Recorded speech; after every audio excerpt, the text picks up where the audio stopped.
Hey, what's going on, guys? Today we got some exciting news. We got the new wheels in for the Blazer. Check them out, old school turbines. I'm super stoked about these. Now, obviously right now, they look kind of rough. Today we're gonna go over how we can actually clean these, polish these up, make them look real nice. I'll show you the end result when we get there. Stay tuned.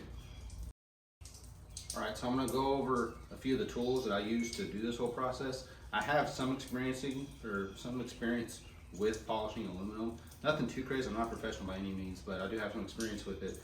And I've also kind of followed some people on Instagram that they do this professionally, and they kind of do, every once in a while they kind of give some tips and tricks on how to do this.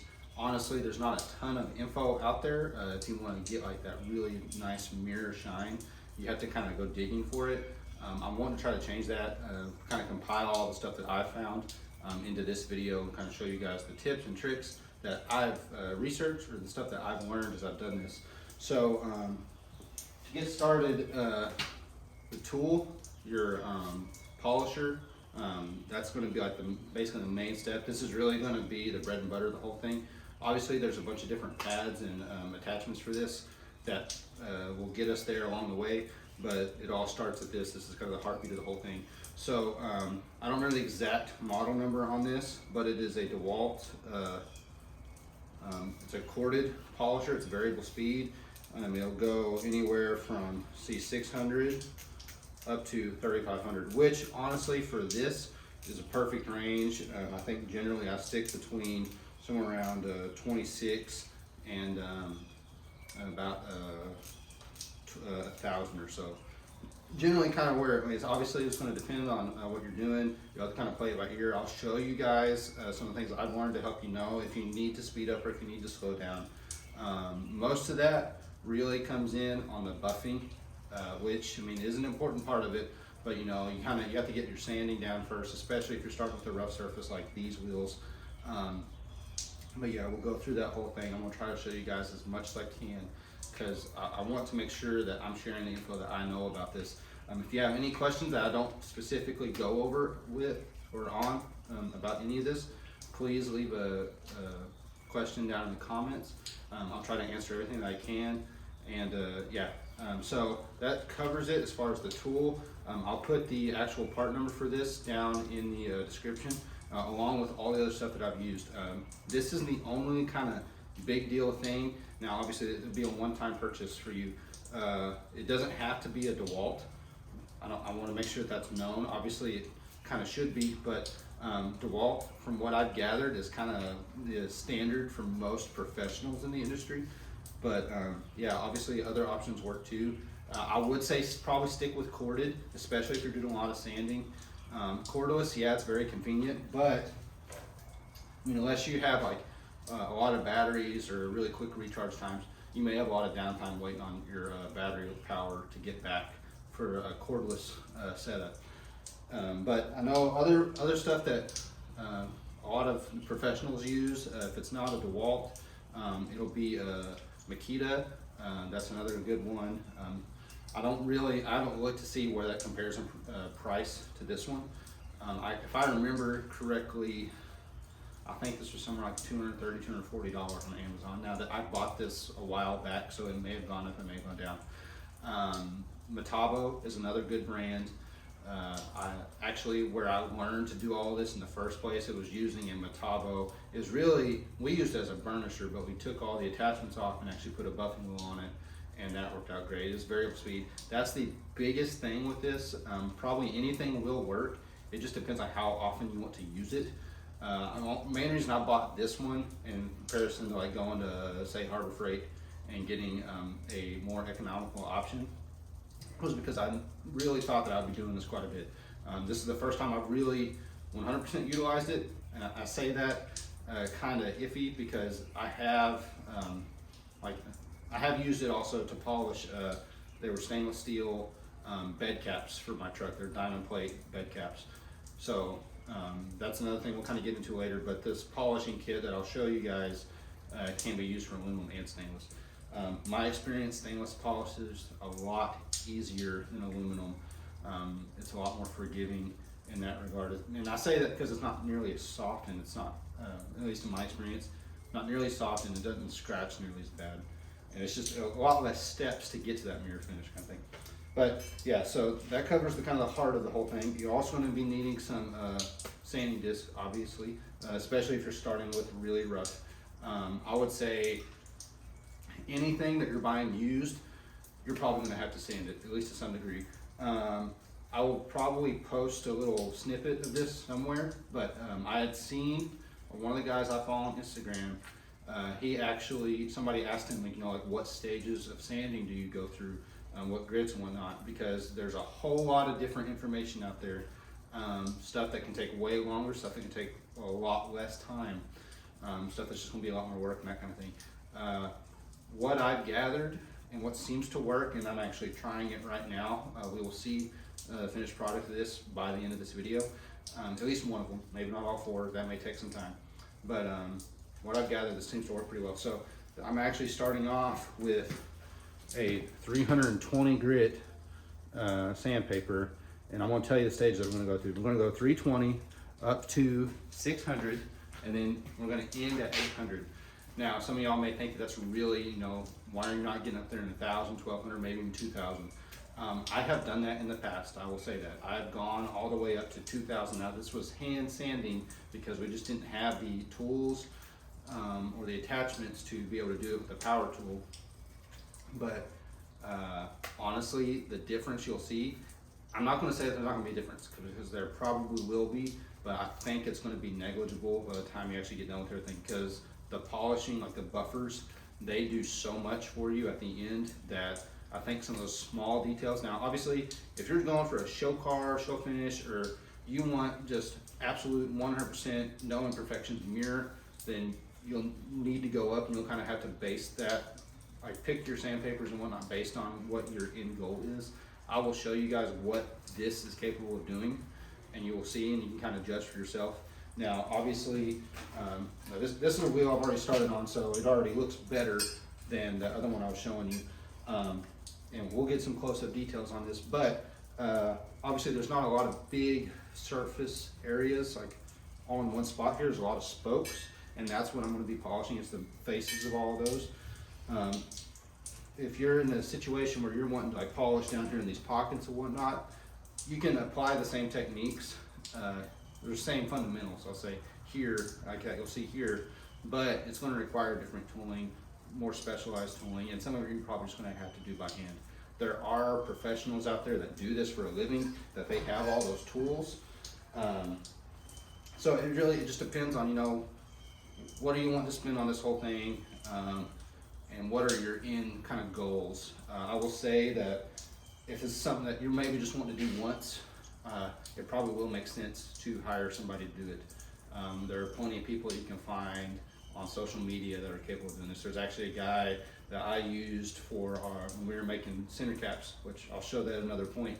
But when we were making center caps, like machining them and everything, and then sending them off to get polished, we actually sent them down to a guy in Dallas that he did a phenomenal job. And honestly, he charged us a very fair, competitive price for it. I'll have to show a center cap to give you a size example, because it's obviously a lot smaller than this, but it made more sense.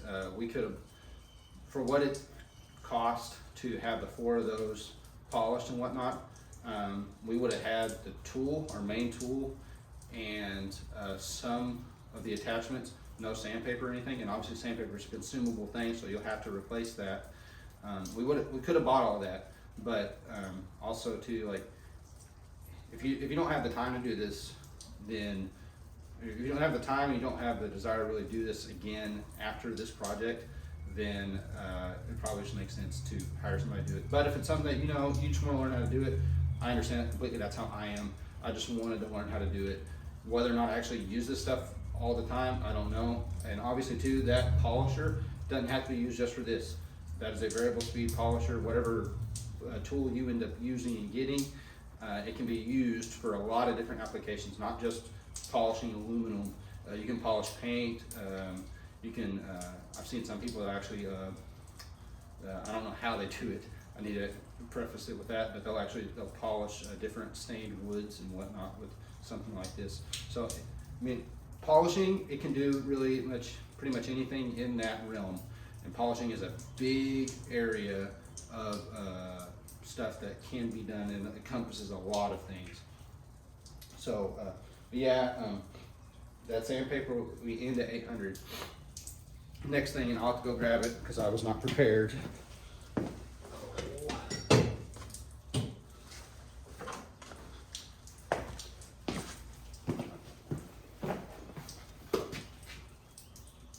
Okay, we're back because I actually found it.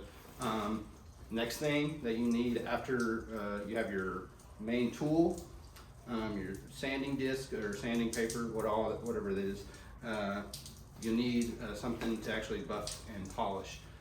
Now, Zephyr, from my understanding, is like the name in polish, like polishing products for aluminum and stainless. A lot of the big, like, if you see a semi truck driving down the road that has a big tanker trailer that is like a mirror, most of the time, from my understanding, it was polished with this stuff. Now, it may be bigger versions of this, but at the very base fundamental level, it's the same stuff. It's the same company, same products. And this is not paid by any means. I want to make sure that's known. I have bought all this stuff just because I was curious. I want to learn how to do it. And I will say, you can get very far without this, but the step up from basically, I'll say where I was at, I was getting rouge and buffing wheels at Harbor Freight, which, yeah, it's Harbor Freight. And honestly, that stuff, if you do it and use it correctly, can get you the results that you want. It just depends on what your desired results are. But the step up from that to this was just insane. This is a smaller kit. You can get different ranges of kits. Their actual website is zephyrpro40.com. Kind of get y'all a little bit of close up there. So they have a ton of different stuff. They have obviously all their buffing wheels and stuff like that. I'll pull one out of here just to show you, because this is the smaller kit, like I was saying. And when I say smaller, it's actually, you can get these wheels in bigger and smaller diameters. Depending on what you're working on, is going to decide really what size of these you need. I kind of accidentally got the smaller ones. I had used the bigger ones before. I believe that these are 8-inch wheels. I think I'd gotten the, it's either the 10, maybe a 14-inch. I know I got the really big wheels when I was doing this kind of, in a way, for a living. I did it at my job. I think actually, like me inadvertently getting these smaller ones is going to work better for this application, just because of how the wheel concaves and all that. So for tighter spaces, a smaller wheel is probably going to work better for you. If you're covering a lot of surface area, obviously a bigger wheel, because it's going to wear down. I mean, you're going to have that much more material there or whatever to wear through. And I'll say this, I've polished just a little bit with it, and it really, I mean, I haven't worn it out by any means. I don't know exact amount of time or hours it's on this wheel, but yeah, it's just kind of like, this is basically to show you a size reference. They have, this kit actually came with 3 different wheels, which I think is pretty standard. They have names for all of these. The only name I remember is this one, and the only reason I remember it is because of the color scheme. I think it's why they call it that. So it's purple and green, like that, purple and green. They actually call this the Joker pad. They have names for all of them, like I was saying, but you know, they're different stages, different levels. This is a 3-stage setup. Depending on what you're doing, where you're starting at, that's the biggest thing. Will determine where you need to start with this. Each pad and buffer has a different purpose. I'm not going to go into full details on what each one like was specifically built for, all that kind of thing. There are plenty of videos out there on that. I will help direct you towards those and all the stuff that I watched, and some of the stuff that I watched that helped me learn how to do all this stuff. But essentially, this is stage 1. So once you're done with sanding, we'd go to this. And then stage 2 is that Joker pad that I was showing you guys just a second ago. And they all have their different purposes. This one I believe is cutting. This one is coloring, which you don't, like this one, I think is the one that makes the biggest difference, honestly, in terms of that shine. And then I believe this last one's like buffing. And sometimes I'll say I have skipped this last step, depends on what you want. It does make a difference, I will say that. It might be small, but it's that last little bit of, you know, kind of detail that really brings out the mirror shine and all that. But these come with their own rouges, and if you're not familiar with what rouge is, it's just pretty much sandpaper, like built into like a compound. And I say sandpaper, it has grit built into this. And so I'll kind of show you guys how to do it, but essentially you load your wheel up with your rouge, your compound, and it puts all that gritty cutting compound into your fibrous wheels, and it's still technically in a very basic fundamental level still sanding, but it's really what makes the big difference in the end. So there's 3 different rouges and all that. It actually comes with polishing compound as well. I'll be honest, I don't always use this stuff. It's kind of, I'm not going to say it doesn't work, I just don't use it. I'm just going to say that.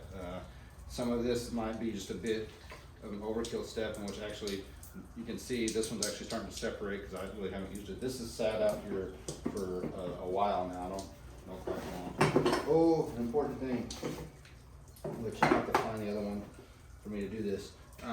One thing that's very important, and Zephyr does a very good job of explaining this whenever you're buying this stuff. If you're running those on a tool like this, then you need what they call safety flanges. So how this actually works is, this is just one half of it. You have one that goes on each side, but because most polishers and whatnot are set up with a 5/8 arbor, it just goes right through that. It really has no way of just actually clamping onto it with just that.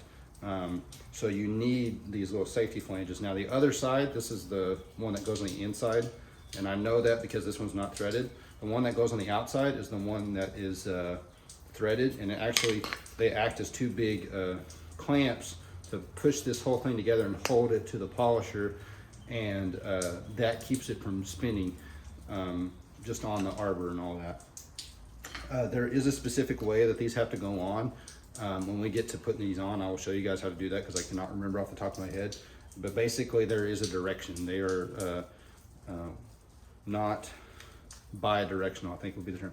I think actually, yeah, that's where you figured up. So here you see how it's got that's where the wheel, basically the end of the wheel as it wraps around, that needs to be spinning like in the direction. So like if you're spinning this way, then you need to be like that, so that that's not like potentially getting caught on things. I'll show you guys when we actually put it on there and all that. But yeah, that's the basic gist of all this. Now there's a bunch of little, they call them bobs, but they're little buffing, like wool pads and wool stubs and whatnot that you can put on like a cordless drill or like a die grinder or Dremel, stuff like that.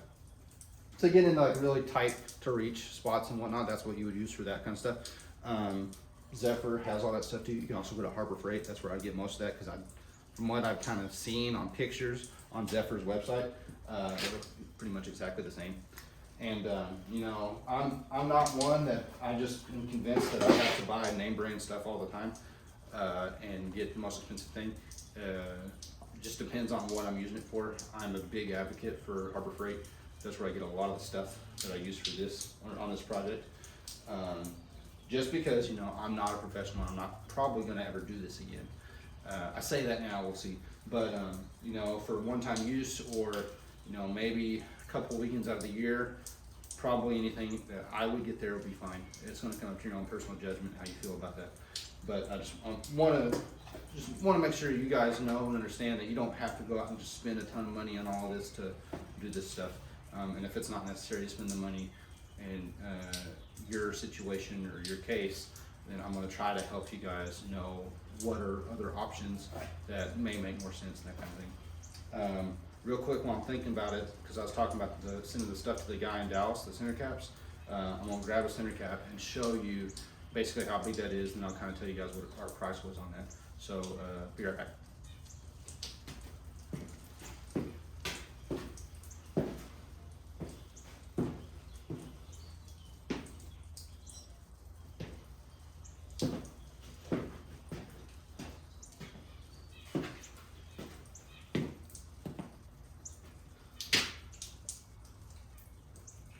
All right, so first thing I want to say, this is not one that he polished. We did this in-house when we were still very much learning. This is actually one of the very first sets of center caps that we made. Actually, I'm not using them right now, obviously. They're just kind of sitting in my garage. It's kind of a little memento thing of an experience that I had before, that kind of thing.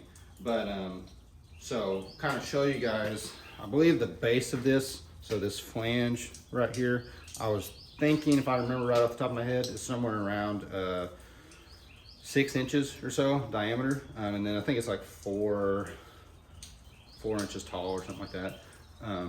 But this area you kind of see that has some shine and sheen to it, that's what we had polished.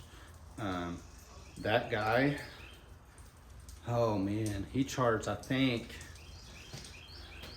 it was like 20 bucks a piece for these. So I mean, yeah, it's not anywhere near outrageous. Obviously too, it's going to depend on who you end up having do them. Now the shipping really kind of ate us. I mean, because me in Central Arkansas shipping down to Dallas, and also paying for you know, like kind of insurance stuff going on, because we had a lot of time in our machining and design work on these, that this was worth a lot of money to us. So that $20 to polish this was no, it's basically a no-brainer with considering how much money we had in it and labor and whatnot.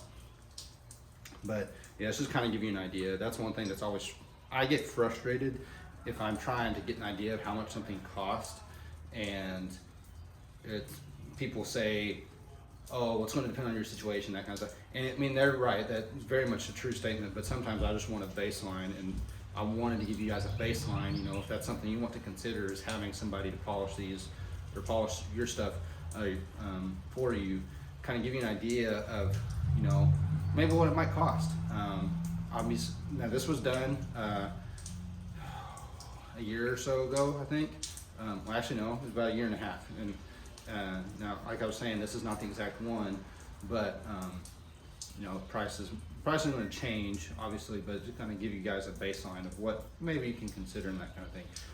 Polishing a whole wheel is going to be a different story. There's a lot of different factors that go into it, size of wheel, all that kind of stuff. But yeah, while I was thinking about it, I wanted to show you guys this, because that's something that's kind of important to me, is transparency and sharing as much information and all that. Not leaving it, try to make it to where there's a lot less room for question. Obviously, if you have questions, please ask them. I'll do my best to answer them. And yeah, so I just want to show you guys that, and we'll kind of get back into it. All right, so before we get too far into it, I'm going to go over safety. Obviously, you're spinning an object that has the potential to fly off at any given point in time. So you want to protect your eyes. Get you a set of safety goggles or safety glasses. Another thing too, because you are sanding aluminum, you're going to get that dust up in the air. And this will go for anything, even if it's not aluminum. If you're sanding, it is wise to have some kind of mask or respirator. Try to stay in a well-ventilated area to help get all that out of the system, out of your system. You want to keep it out of your system. Breathing that stuff in, not good for your lungs and all that. So yeah, I just want to make sure to go over safety with you guys, because that's very important.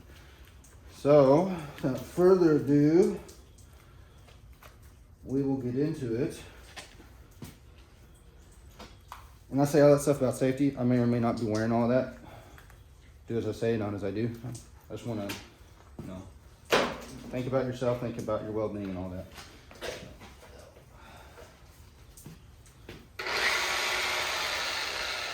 So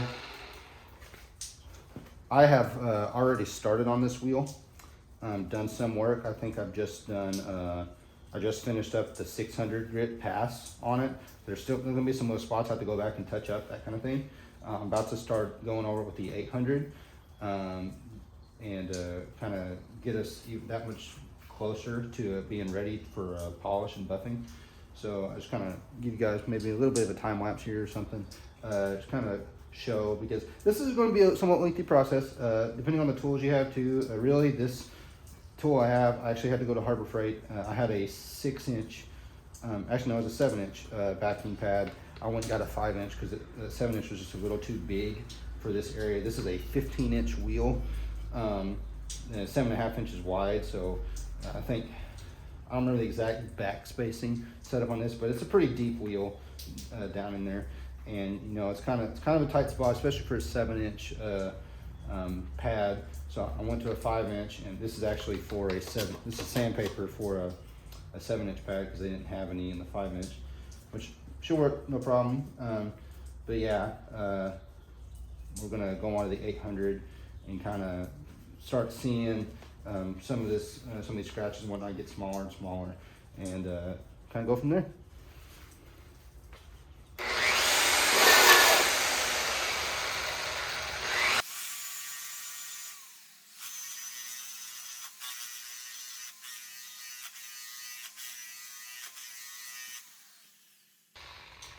So to give you guys an idea, right now I'm running about 2,600 RPMs. That seems to be working pretty well. We'll see as we go if we need to speed it up, slow it down, but I think that should be pretty good.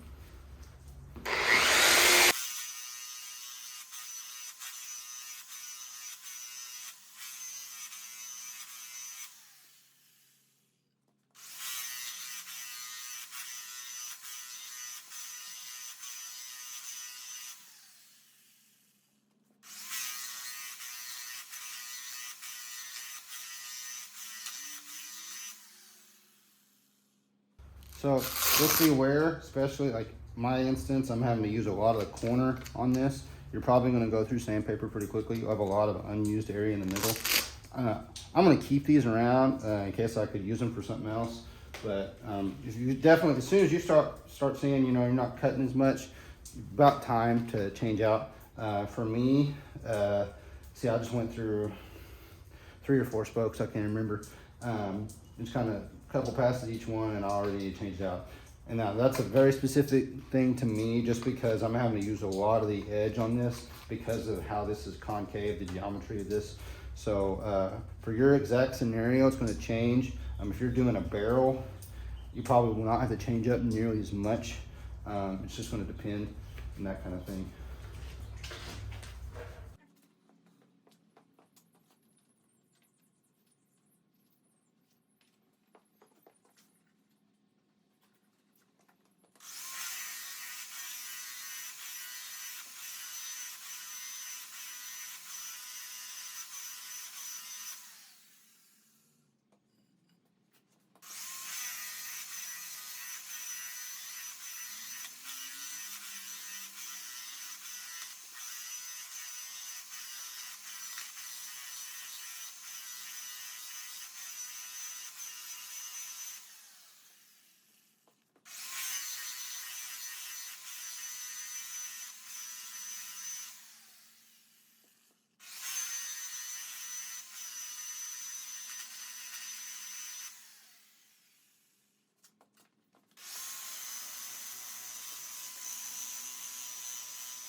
So yeah, that 800 took about 2 pieces of sandpaper for me. Now obviously I still haven't gotten up here yet.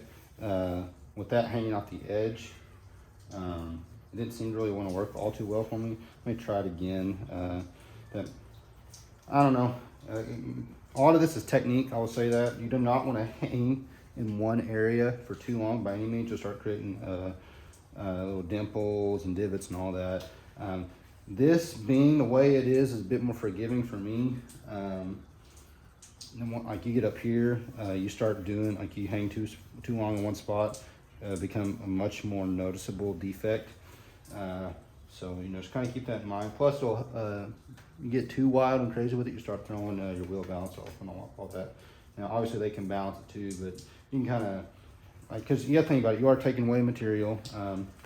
In a sense, it could be considered that you're taking away some strength and rigidity, but really, You're just trying to get all those surface scratches out as best you can. Something you want to keep in mind too is once you do start to get further and further into this, it will scratch very easily. You can literally take your hand, take a finger and run down it, and you can leave a scratch in it. So, you know, this is something it's going to do that. You can be as careful as you want. Just going to depend on what your end results and your desired results are, but it's just something to keep in mind. I'm probably not going to fret over some small little scratches like that by any means. This is not a 100% perfect truck by any means, and also it's going to get driven. So, you know, first time you take it on the road, it's going to get some scratches on it. Something too, if you want to keep it looking like this, not oxidize, you can clear coat. I've seen people do just an aerosol can clear coat. Some people actually get them, you can get powder coat in a clear coat. I've seen some people do that as well. It just depends on what you're wanting to do and basically how you want to have all your stuff set up. But yeah, I'm going to try to go a couple of these spots again with the 800, get some spots that I missed. That's one thing too. Don't try to do all this within a matter of an hour. I mean, if you have a small project, maybe, but take your time with it. Try to make sure you get through each step 100%. If you miss a spot, let's say you hit it with 320 and you miss that with the 600 and you go to the 800, it'll be visible. You can take it out with the 800, it'll just take longer, that kind of thing. So just take your time with it. Try not to rush it. Stay safe. This is not the most ideal setup for me. I mean, I have it sitting on a tire. It's pretty rigid. Shouldn't really go anywhere. But you know, if you have a nice solid spot to mount this stuff to, say the axle, for example, that would work out pretty well as well. Just keep that in mind. You definitely don't want to knock this off after you've been doing all your sanding and polishing and whatnot, and mess up that nice, pretty finish you just made. But yeah, let's go and get back in the 800 and try to knock out some of these little spots that I missed, some of those little scratches.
All right, so I think we're about good on our sanding.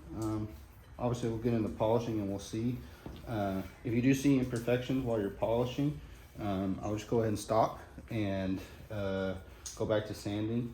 I'll start at your highest grit and kind of see how well that does. You know, if it's still, it's taking a long time or it's just a really deep imperfection or whatever, just keep going down until you can really kind of get at it, and then kind of go back over that whole area again through the whole process. Once you step down, say if I was to go from 800 down to 320, you need to do the 600 in between. Don't just go straight back up to 800, that kind of thing. Because what you're doing is you're just trying to make those scratches. You're technically in a way scratching everything. You're trying to get those scratches, the distance between them as small as possible, so they just become less noticeable. That's really the whole gist of this whole thing. But once you get ready for like buffing and polishing, make sure you clean off your piece very well. You don't want to get any of that sanding grit in it.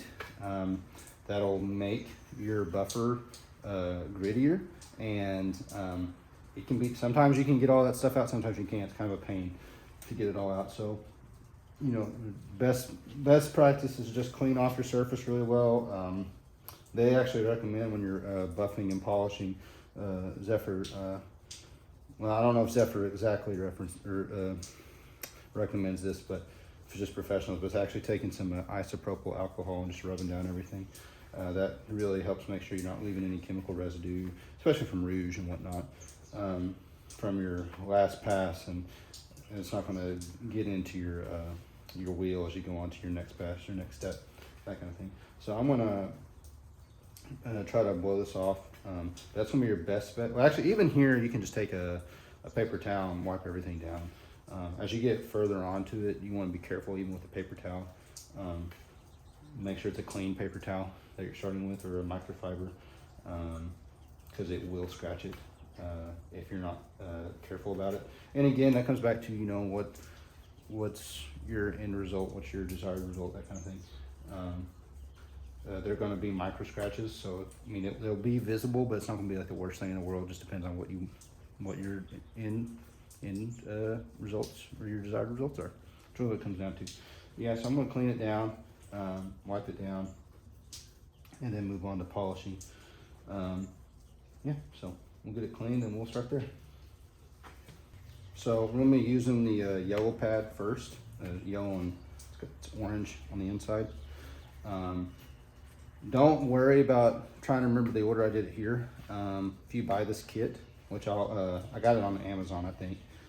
Anyways, I'll leave a link to it, or a link to basically this kit. It may not be exactly where I bought it from, that kind of thing.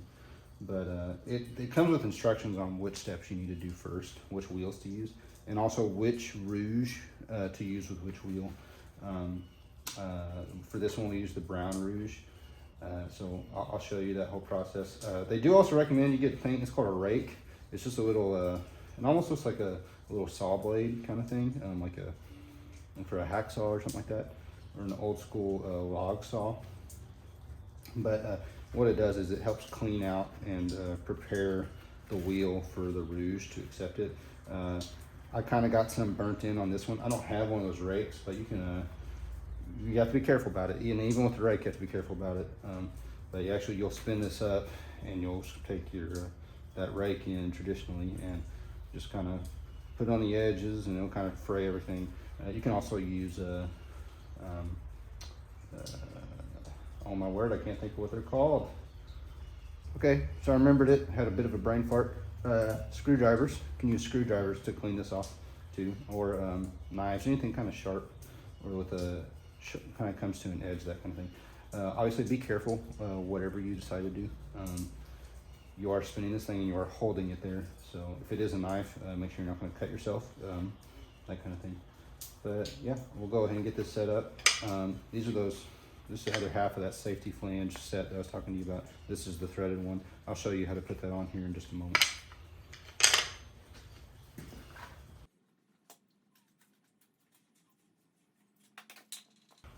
Okay, so we got my sanding, like the 5-inch vacuum pad off. So how you want to do this is you're going to put your non-threaded one on here first. Now, yeah, it's going to move around a little bit, but as you tighten it down, it'll kind of help center it. And then you take, and this is where you got to make sure you put it on here correctly. And sometimes I get confused, so I will actually turn this all the way down and take that off. And I'll just kind of watch which way it's spinning. Okay, so we're spinning this way. So I just need to make sure that I put my wheel on there correctly. Which I think also, how they say too, is you can actually see, so it's different on each side. Let's find a corner. So there's our corner right there. I think they actually say you put this side up, like out of the tool, so this one goes down first, and that would actually put us in the correct orientation. So we'll do that now. You may have to kind of get it on there a little bit. It's a little bit tighter fit. Then you take your other part of your safety flange and orient it like this, where you got the flat area on top, like facing up towards you as you're putting it on. So you screw that on, lock our tool down. So yeah, now you can see now I kind of got it on there tight. I can actually pull on that and it tightens that too. So you want to get this moderately tight. I don't have an exact answer for you, I'm gonna be honest. Use best judgment. That right there ought to be pretty good, that kind of thing. So I'm gonna try to clean this wheel off before we try to apply any rouge. So let me find something. I just got myself a little chisel kind of thing. I'm gonna be very careful. This is not ideal by any means. Normally I like to have like something kind of got more of a edge on it on the side that I can just kind of hold like that. Like this is not as ideal, but so we'll get it going here. So we're spinning that way. So I do not want to go like this. It's just gonna kick it through me. So we'll go like this. And this may be kind of a bit awkward to hold up. You'll kind of, as you do it, you'll get used to it. So this one actually, and I don't use this very often, but I'm gonna use it for this setting. So I have it turned down all the way, but there's actually a lock to hold this in. So that's holding me in right now. So I'll kind of come in, clean it off. You see all that dust flying off? That's a combination of old dried compound, and also we're slowly fraying away at the wheel.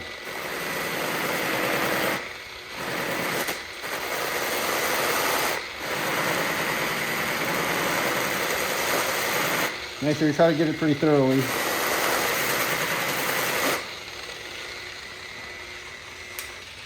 So I kind of went a little bit over on that, but also I'm going a little bit slower.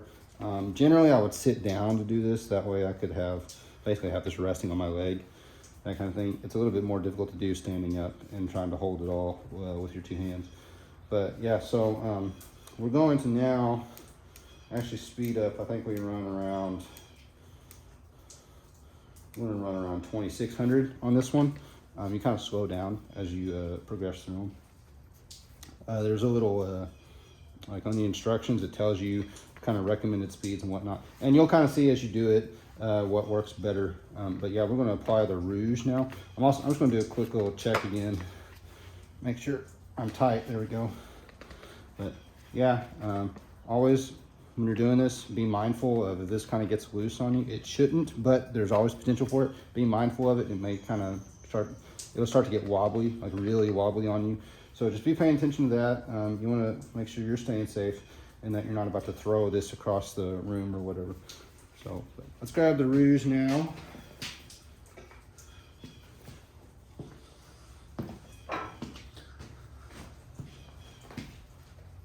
Now applying the rouge is pretty much the same thing as what we just did with cleaning out the wheel.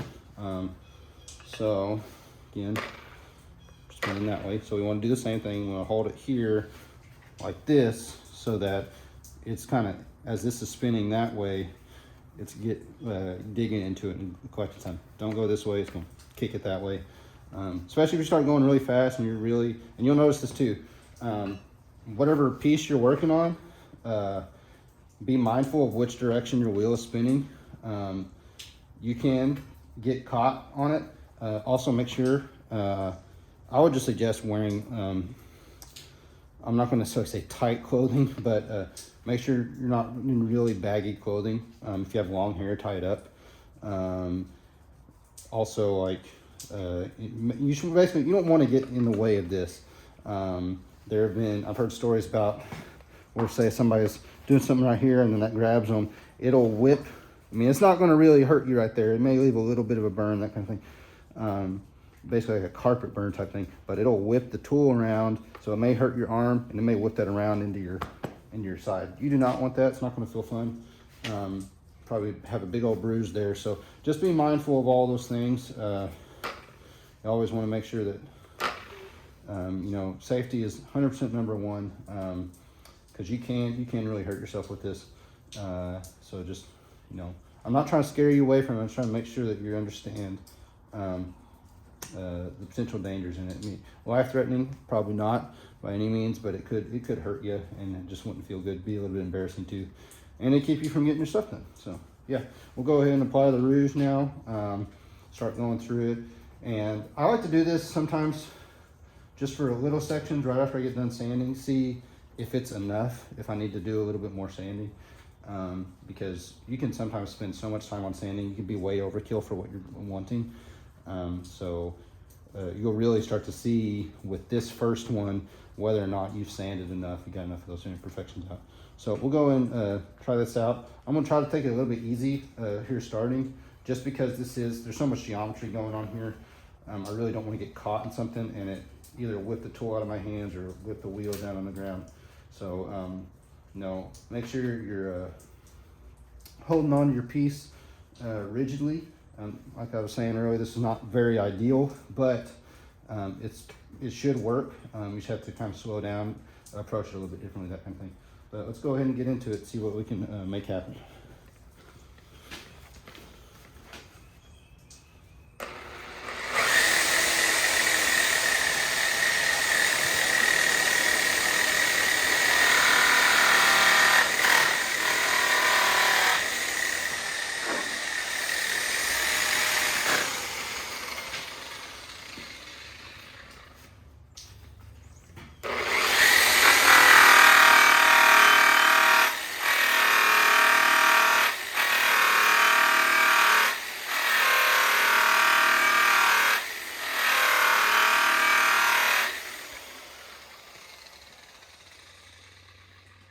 So I just did one spoke, just a little bit. Could really go more at it, honestly, but kind of show you guys just real quick, even just that little bit, what difference it makes. So obviously not by any means mirror, but you can just see how much deeper. I mean, obviously too, you have all your different sandpaper sanding lines and all that. So we'll use this one as our example, but you just see how much more consistent this one is. And actually you can see a little bit of reflection there, just a little bit. Now, I might have to actually go back and sand this a little bit more. I think I'm gonna try and go ahead and do the whole wheel with this first step, but because honestly, the second one is really what makes a huge difference in what you see. And also too, I haven't quite decided yet if I'm going for 100% mirror or if I just want kind of that traditional polished look.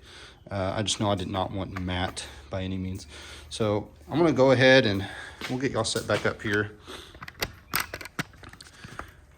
Oh, the tripod will work with me, there we go.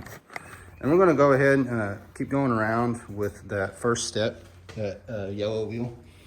Kind of go, apply more rouge as needed. You'll see, I mean, it's kind of a feel for thing. You'll see as you go on, if you're just not cutting as much. Also clean out the wheel too, if needed. You'll get burnt up, dried up compound in there, and you'll need to clean it out so that you can properly adhere new rouge and whatnot. And also, it'll start leaving streaks in your stuff. So.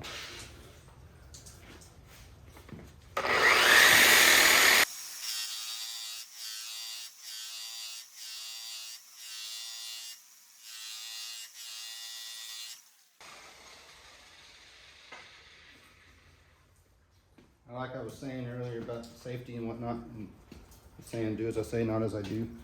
This, you do have a lot more stuff flying out in the air. I'm gonna put on the goggles just to kind of help keep it out of my eyes. It's not something I don't think that will necessarily really hurt you, but it can be a bit bothersome as you're doing this to just have stuff constantly flying up in your eyes.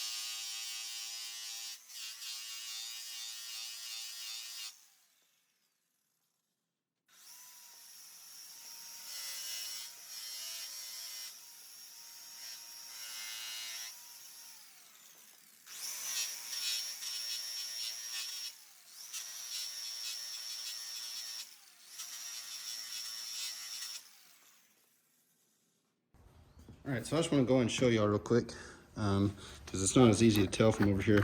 I did a little bit of a change in my technique. Instead of doing it like how I was sanding, I actually took the wheel like this, so you can actually see just how much of a difference. I did on those three right there.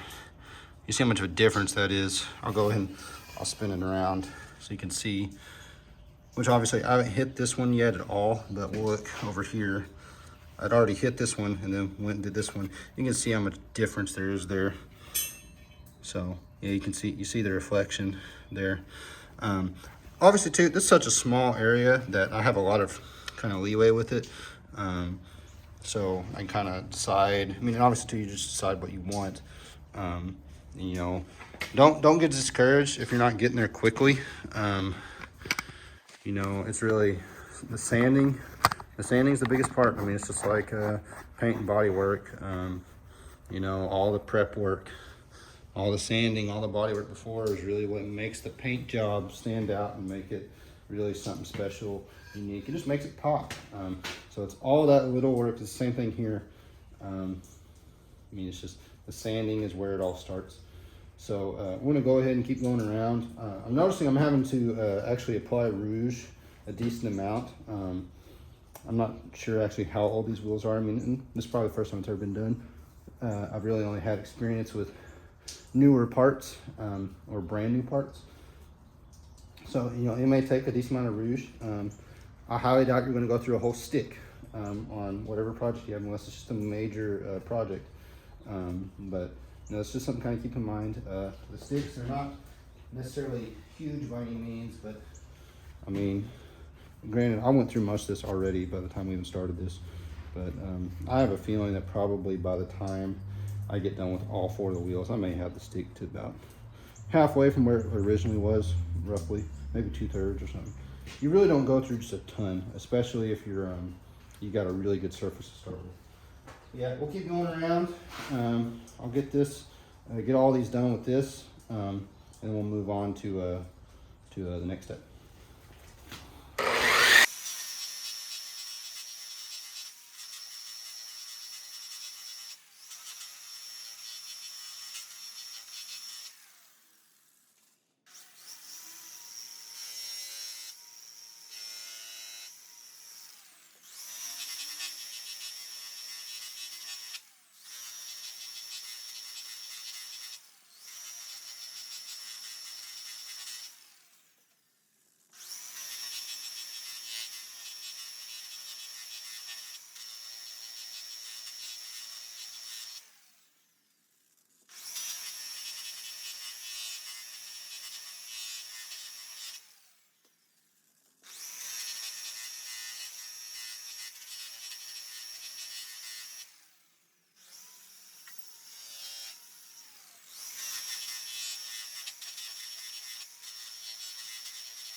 So something I didn't really talk about was like pressure.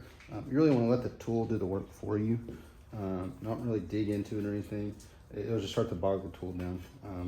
There's a bunch of different theories on that. That's what I found has worked best for me. Is just, you know, light pressure, really let the tool do the work. But we'll go ahead and show you. I mean, that is quite the difference already. And I've only done the spokes, so I obviously still have to do up here and down in the center. And we still have 2 more steps after this, but that is quite the difference already. We'll go ahead. Let me pull the other wheel up here for you. Just another quick little reference, just so you can see. I mean, we went from that pretty, you know, matte, kind of crummy. I mean, yes, it's dirty, but aside from that, you know, pretty crummy, matte, dull aluminum finish to we're getting some shine in there now. Getting some sheen. That's what I like. But yeah, so it'll really make a difference once I go around the whole thing, obviously, and then move on to the other steps. But I mean, this really shows, like, and I'm gonna be honest, that Zephyr stuff is really, that's what does this right here. I mean, obviously you just saw it happen, but that's the big difference. I mean, you can sand to something like this. it would just take forever. It's just such a quick method. They really got it down.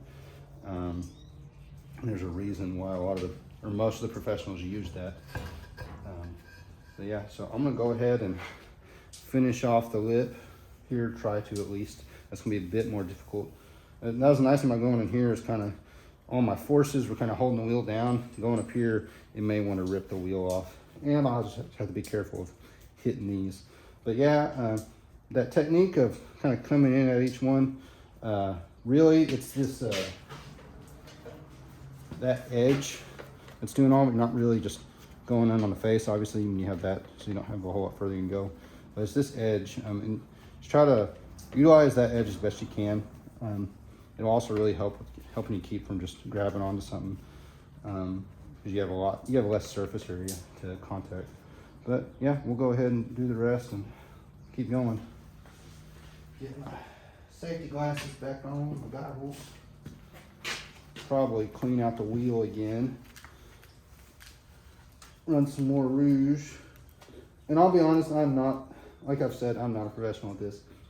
I think that the rouge and whatnot, I may be doing it too often, I may not be doing it often enough. So it's really, I can try to help answer questions as best I can, but I want it to be known that my answer or my opinion on it is not like the end all be all kind of thing. Find out what works best for you, and kind of go with that, experiment, whatnot. That's what I'm doing. We're all here to learn together and you know, share experiences, share knowledge when we can.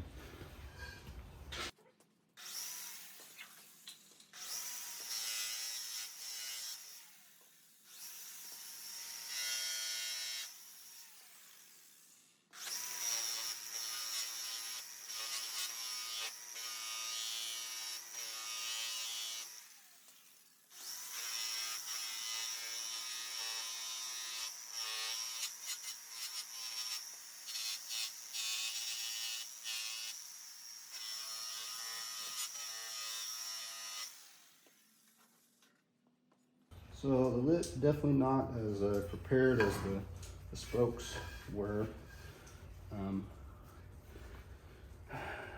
which we'll see kind of as we get further into it. I mean, it's not bad by any means, but not just really necessarily crystal clear. But again, I don't know if that's necessarily what I'm going for.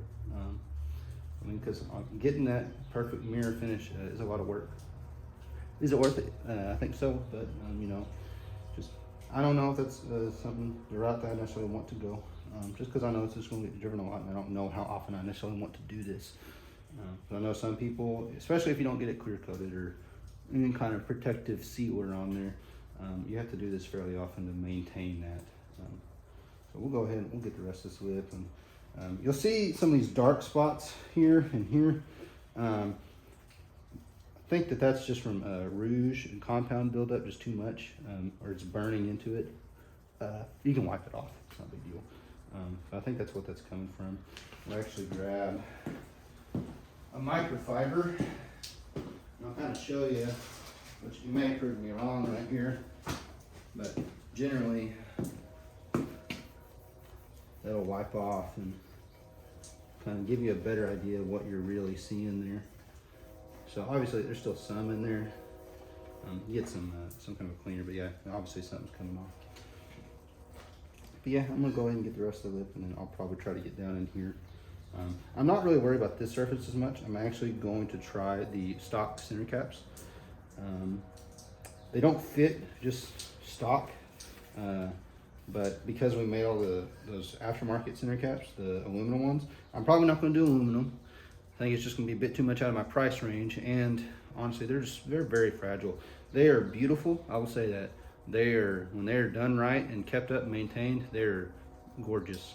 But it just takes a lot of work to keep them that way, and it's not something I don't know if I necessarily want to go that route. So I may end up having a friend of mine or somebody 3D print me some, because actually the stock ones may be too tall or too short. So yeah, I can just kind of modify them to fit, because I have all those 3D files still. But yeah, so I'm not going to worry about that as much. That's why I didn't really sand it as much, because I am going to try to mount the center caps. But yeah, we'll go ahead and keep keep on buffing.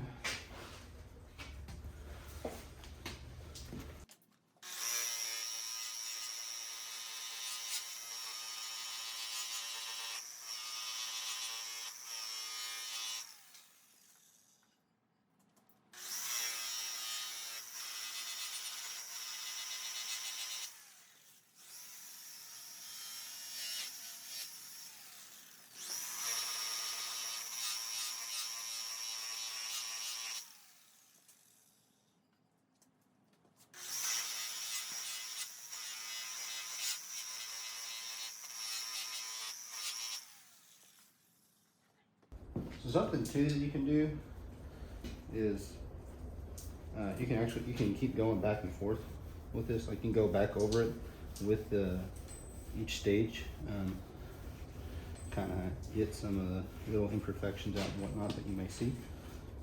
But honestly, I mean, the nice thing is too, like you'll see, especially with the first stage, you can visibly see some of the little imperfections that you may have missed.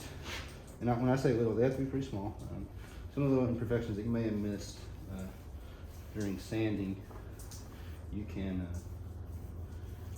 pretty well knock those down, especially like little burrs or little gashes on the sides, and it does a great job of smoothing it out. A better job than I think a sander would have done.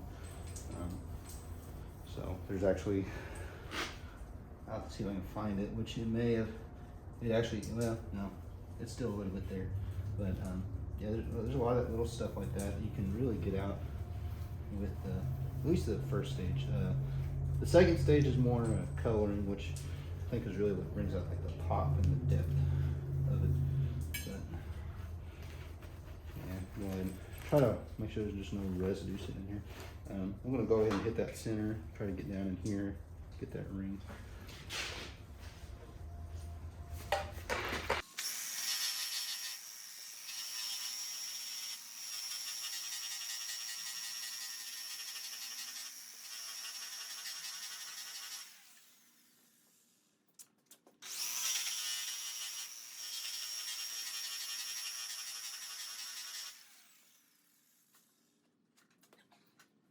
So that made a pretty big difference right there, just doing that.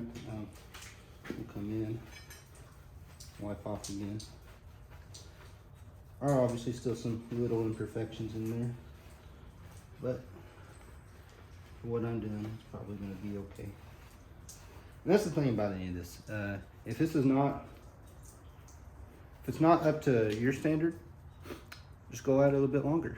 And any of the steps, sanding, buffing, polishing, any of it, just go at it a little bit longer. That's really what this comes down to, is how much time you're willing to put into and invest into it. And I mean, because obviously you can get this 100% mirror, even with just the stuff here. It's just you have to go out a little bit longer. It just depends on what you want. But I think I'm actually going to probably, and this is something I like to do anyways. Oh, actually, in between stages, I will get some polish. When I say polish, I know I've been throwing around a bunch of different terms. Polish, compound, rouge. Compound and rouge, I mean, I guess, well, I'm gonna put it this way. I think technically they're all really the same thing. They all fall in the same category to a degree. I think a rouge is the only one that's really off on its own. But like this Mother's Magnet aluminum polish, it could be considered this as a compound as well. It's the same idea. This is great stuff, by the way. Again, not paid by any means, but I mean, you get this at your parts store. You get, this is a smaller can. You can get a bigger one too. But this is great stuff. This is what I've had the best experience with. And this is what you generally use like for maintenance once you finished all this, is going in every once in a while. When I say every once in a while, if you don't clear coat it or anything, probably, depending how much it gets driven, if it's in the garage, if you drive it every day, you're parked outside, probably at least once a week, I would think at minimum, maybe every couple days, go through and just get you some on a microfiber and go in and clean. But this is what I actually like to use in between stages. It helps me to make sure that there's no residue on there. and kind of also see, you know, am I really just missing something rather important there? I'm actually going to take my gloves off for this, so I don't want whatever grit and dirt I may have on my gloves to get in here. Just kind of hold up our towel a little bit and just get a little bit on here. Nothing crazy. But we'll just go in and rub it in there. General rule of thumb on this is once it starts to like turn dark, like kind of a black, that's when you need to go ahead and wipe it off. And it's going to be a bit different on this because we have compound that we're pulling off. Rouge. I'll try to keep it from being as confusing. So we'll say anything that's used on the wheels is rouge, and this can be polish. We're trying to get some of that residual rouge off. So yeah, you see the towel there now. We'll go in, clean part of the towel. It's kind of gentle little wipe, little scrub. So nothing major there, no major difference. I think probably I needed to go a little bit more with the sanding on this one. I might, who knows, at some point take this one and go back to the steps starting kind of from the beginning. Maybe not all the way at 320, maybe 800. If you have the right tools, you can really get in here. These corners, I think I'd actually have to go in here by hand. So I think my backing pad is, I think it's just too big. I'm gonna go ahead and go back. We'll get a little bit more polish here. We'll hit one of the spokes here. That'll be a good example. Now honestly, this stuff alone, if you went out with just this stuff for a long time, you can get really good results. It just depends on how long you want to go at it. I'm not going to go too crazy here. Trying to get a little bit. So we'll have a good side-by-side comparison. Now granted, this has not been colored yet. We're only on first stage. The color, I think, in my opinion, is really what makes the big difference. So yeah, I mean, I would not be able to point that one out in comparison to the other ones. Maybe this one, but this one has a little bit of the rouge kind of burned onto it. But yeah, if it kind of has that dark appearance, almost like a, what do they call it? I think they call it black chrome. If it kind of has that appearance to it, it's just rouge that's kind of burned onto it. You can take it, just a cloth, paper towel, anything, just rub it off. You can also get you a cleaning solution, and that'll kind of make it go a little bit faster. We'll go ahead and we'll try to wipe everything down before we go on to our next stage. But honestly, I mean, the spokes are the big deal thing for this on me. I mean, the lips obviously important too, but not as big of a deal to me. And the spokes have turned out great, in my opinion. At least for what I'm wanting. So I do not think, I'll say it right now, I don't think that I'm going to go back and try to redo any of this. At least not this first little bit. Because I do think I'm going to clear coat these. I may not. And it's obviously the downside of clear coating is it's just not as easy to, you basically have to peel off the clear coat to do it. But I mean, you do a really good job with your clear, it should help protect it for a long time, at least a few years. Yeah, we've got quite a difference there already. Quite a difference. Perfect? No, not by any means, but you know, good. I think it's gonna be good enough for me. So we'll swap out. We'll go to the what they call the Joker pad, the green and the purple one. It's what does the coloring. And we'll see. I know I've said that I think that's the one that really makes the biggest difference, which we're already doing really well right here. So we'll see. It's been a little bit since I've done it, but it's the same concept. You just, ooh. That's why I say you don't want to go too crazy when you tighten, because it will become very difficult to come off. And these are just plastic threads. It's not a steel insert or anything in there. At least I don't think it is. I mean, honestly, you look at it and it kind of appeared like nice. Pull off this yellow wheel. I wish I knew what they called this one. The name of it was. I think they have names for almost all of them. Which, I know the finishing ones, which each one, they have different versions, different cuts, that kind of thing.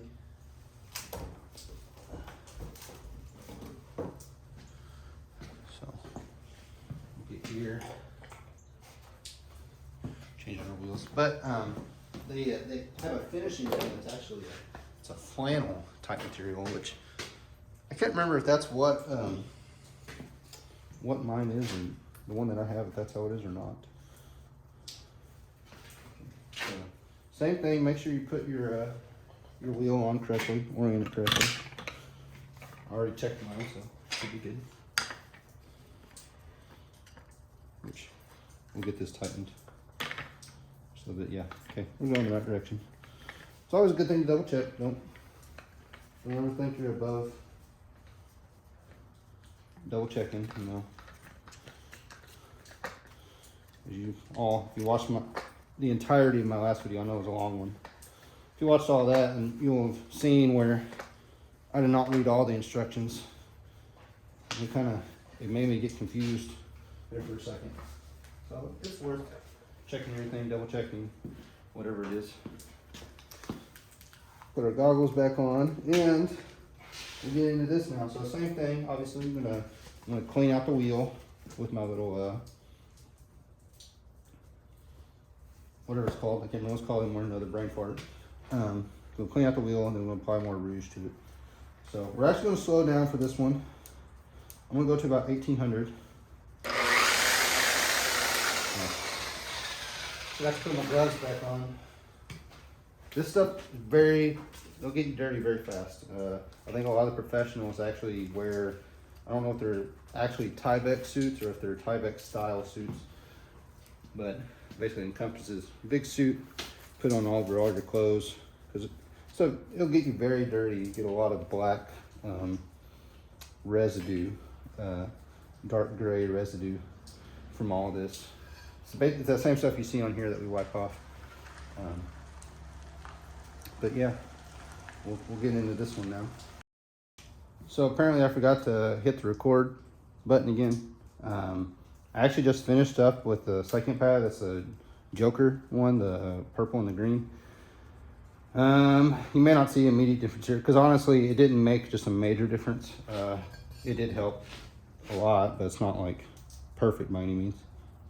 It'll be good enough for me. That's kind of what I've decided on. But I did that. I went in and I took a paper towel and some denatured alcohol and just went in and tried to clean everything off. I don't have it 100% clean yet. They get a lot of that residue off. But you kind of see there, just, I mean, you can almost leave it there. A lot of the professionals will tell you don't. It may not seem like it's going to make a huge difference, but go ahead and do the last step. So I'm going to do it. The last step is it'd be our white wheel, which I can't remember if this is a flannel or not. They make a flannel type finishing wheel. This is our white wheel, and you run at pretty low RPMs for this. I don't remember exact. I'm probably going to run somewhere around 1600, I figure. Whatever's closest on my speed setting to that. But we're gonna run that, and it has its own rouge that comes with it too. So we'll get the rouge ready as well.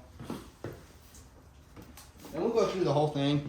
This is purely for finishing. It's like a final buff kind of thing. Aside from like doing a hand polish finish afterwards, which I'll probably do that too. But I'll get the old wheel off.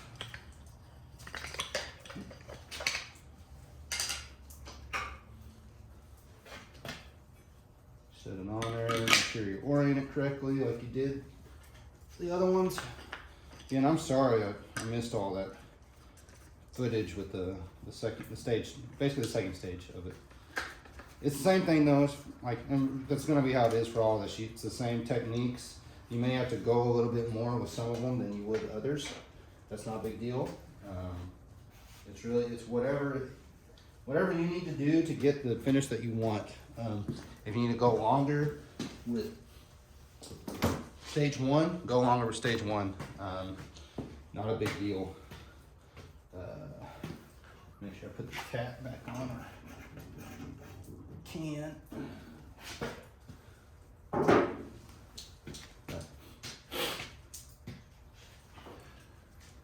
That's the thing with any of this, you know, you just go a little bit longer on any of the steps and it'll get it clearer and clearer as you go. Get our gloves back on. You do get very dirty with this stuff, as I think I've already talked about. You guys haven't seen my face yet. I haven't seen it either, but my wife told me I was pretty dirty. Yeah, we're gonna turn down. So 1400 RPMs is what I got. Cleaning up my wheel gear.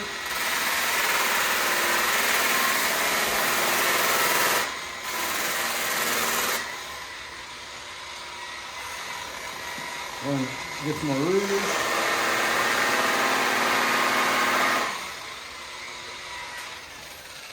Go ahead and hit each one.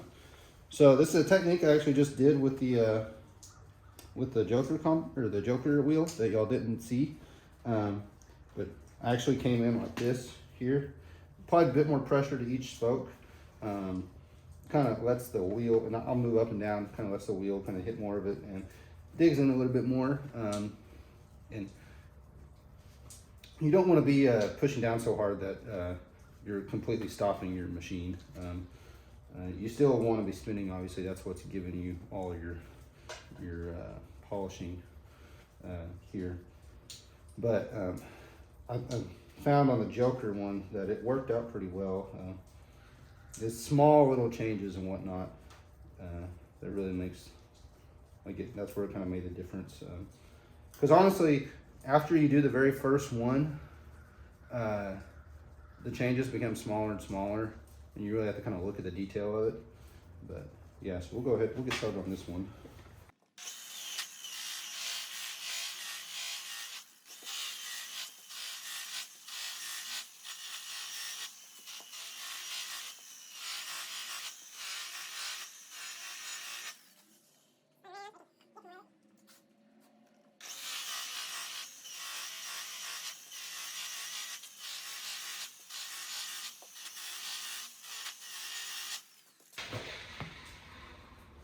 You might be able, I don't know if you can see it there. I'm definitely seeing it here in person.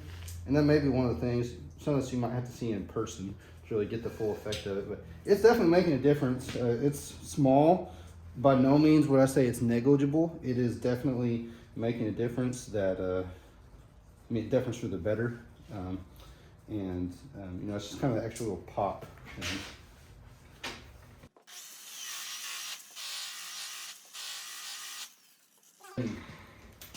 Apply some more rouge and hit the lip, and then hit down there, do some cleaning, and I think we'll be done, at least for right now with this one. In terms of polishing, I may try to set up and mask off and paint.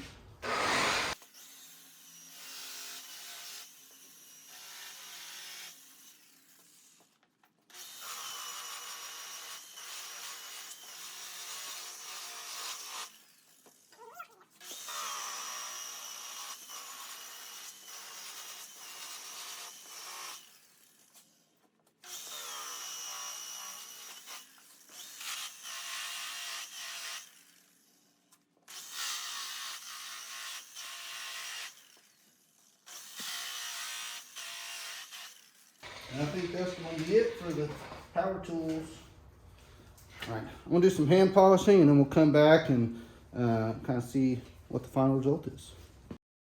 All right, so we're actually on to day 2 of messing with this, but this is the finished product. So we're not perfect by any means. There's still some imperfections, especially in the paint. You can see down through here. I kind of rushed on that a little bit. Definitely pays to take your time and be patient with the whole thing, but you kind of see we got some reflection going on the spokes there. But yeah, so I know that we lost some footage, especially on stage 2 of this whole thing, and we'll go ahead and we'll walk back in the garage here.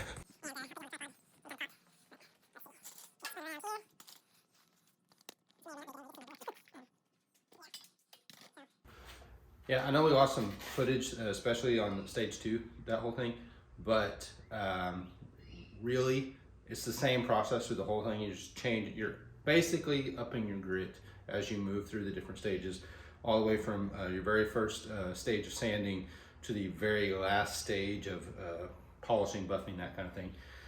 And you have to work through that process.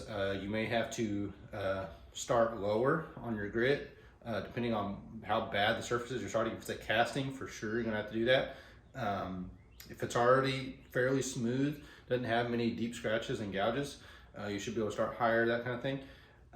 And like I said too, earlier when I was talking about the different grits of sandpaper I used, I just got that from a guy who professionally polishes like the big tanker trailers that you would see behind semi trucks and whatnot. Now that is plate aluminum or stainless, so it will react differently and buff and polish differently than just cast. I mean, it all just depends. I mean, at a molecular level, it's all the same, but some of it's going to be harder, some of it's going to be easier, that kind of thing. I'm sorry if you hear my dogs whining behind me. I don't know if you can hear that or not. But yeah, that's really about it for this video. I tried to cover as much info as I could and all the things I remembered about doing this. It's been a little bit since I've done it, so obviously it was not perfect. I'm going to try to have the other 3 wheels done this week or so. And if there's any other little steps that I kind of come across that made those easier, by the time we get to the next upload, I'll share those at the beginning, the end, or something. I'll make sure that if there's anything new that I did on the other ones that worked out a little bit easier than the first one, that I'll share that with you guys. If y'all have any questions about any of this stuff, please feel free to ask in the comments. I'm going to try to answer them as best as I can. And I want to reiterate, I'm not a professional with this at all. I want you to understand the risk you take doing this yourself. You can potentially really mess up whatever part you're working on, whether it be a wheel, say you have a cast intake manifold or something like that, or it doesn't have to be anything for a car. It could be just whatever. There's an inherent risk in doing this. You could really mess something up, and you just gotta, it's something you need to be aware of and know about. I don't want that to scare you away from trying this yourself. It's not a difficult thing by any means. It just takes some patience. There is some skill required in it, but you will very easily learn that. If you're good at all with your hands, you'll very easily learn kind of the techniques that it takes to make this stuff happen and get the results that you want. But yeah, I'm going to make sure that I have all the information about all the stuff I used in the description, as far as the actual tool I used, that Dewalt polisher. Sandpaper is fairly easy. I'll just list out the grits that I used again, that we can just quickly glance through all that, and if you have some of that stuff, and kind of use it as a checklist, that kind of thing. But yeah, that's going to be it for this week. Next week, I'm going to hopefully have some progress done on our front axle. I still need to finish dismantling portions of it. I got to get the I don't know what you would necessarily call it, but I guess it'd be the spindles off of the end of the axle housing. Get those off, get everything cleaned, and then we can start painting. I probably will do a little bit of a walkthrough on the painting on that, just to show you my method. It's nothing crazy, not a big deal thing at all. Not professional either. Make sure to reiterate that. But a nice quality DIY paint setup, and you might be better at it. You might actually be able to learn something from that. I don't know. I just want to share this whole process with you guys. Be very transparent about the whole thing. That way, if there's a little thing that you see at any given point on this whole Blazer project that you're like, hey, I'm at that point right now, what in the world did you do? Or hey, I was at that point and this is what I did, that kind of thing. If you guys have comments about that might make stuff easier for me, please share those too. I'm in this to learn, and I want to share any experience I have with you guys. And if y'all have experience that y'all are willing to share with me and everybody else involved, that's awesome. That's the whole point of all this for me. That's my intention behind all this, is to share and have this kind of journey go along with as many people that want to hop on board as kind of as we go on the whole thing. But I appreciate all the support. Appreciate you guys watching this video. I know this was a longer one. I thank you for sticking it out to the end if you did. I want to make sure, again, that I just covered as much information as possible, that kind of thing. But that's going to be it for this upload. I'll see you guys next time. Stay tuned for more stuff, more progress as we get further along with it. Just kind of give you guys an update. Right now it is the 27th of February. I think we're going to have our transmission in here in a couple weeks if everything goes well. There's a lot of that stuff that's getting pushed back because of COVID and all that. So I'm also trying to get stuff ordered ahead of time so I'll have plenty of time to get it in, so I can meet my August deadline or goal, that kind of thing. But yeah, transmission should be in a couple weeks, hopefully. Probably once that comes in, we're going to try to start mocking up a couple of things. I do have to make some modifications across member for the engine. We'll go into more detail on that when we get there. But yeah, I got that, and then obviously too, once I get the front end ready, I'm going to get parts ordered for that. Essentially rebuild that whole thing. All the stuff for that I will list out again in the description and when we get to that video. But that's just kind of things to stay tuned for. I don't know the exact order that some of that stuff's going to get released. Next week probably it's just going to be another cleaning and painting video. Not on the wheels really, but the front end. At least that's my intent right now. We'll see. If I kind of change plans as I go, I'll try to keep you guys updated, that kind of thing. But yeah, that's going to be it. Thank you guys again. I'll see you all next week. I hope you all have a great week this week, and we'll see you guys later.